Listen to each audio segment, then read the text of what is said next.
निगार आपा, सोच रही हूँ खाने में कबाब बना लेते हैं। नसू साहब को बहुत पसंद है।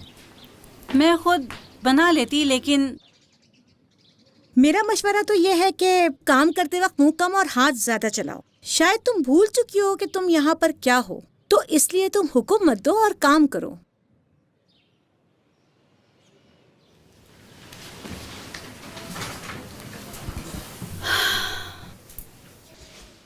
अम्मी जान। हाँ बेटा। मैं नहीं चाहता कि अब आप ये काम किया करें।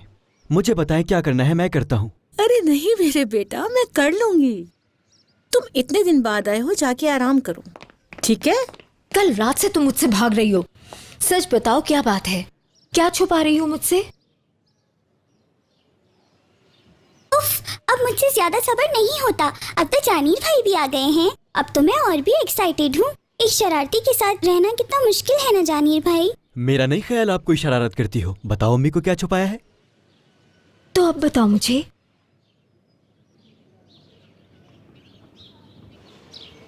बता भी दो।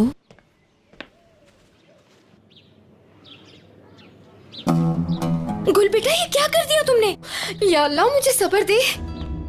लड़की, क्या कहा तुमने अपनी अम्मी से जो वो इतना परेशान हो गई?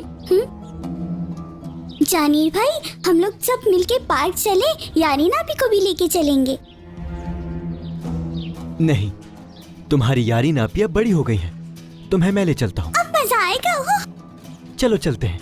बेटा, आज सर्दी बहुत है, बाहर जाने से पहले कुछ पहन लेना, ठीक है? इसीलिए इसको फौज में भेजा था ना, कि यहाँ रहकर कहीं यारीन के प्यार में ना पड़ जाए। लेकिन आज भी उसके दिल में प्यार की आग जल रही है और वो अब भी उसे सोचता है। बस अब चुप हो जाओ तुम, कोई सुन लेगा। अपने काम पे ध्यान दो, फजूल की बातें मत करो।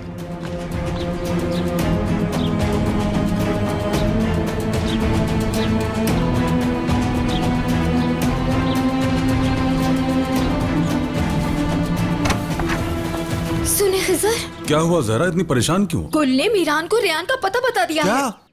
गुल मीरान से कहाँ मिली और कैसे उसने बता दिया? कल जब वो गायब हुई थी ना, तो वो वापसी पर रजा के साथ मीरान के पास गई थी और उसने सब कुछ मीरान को बता दिया।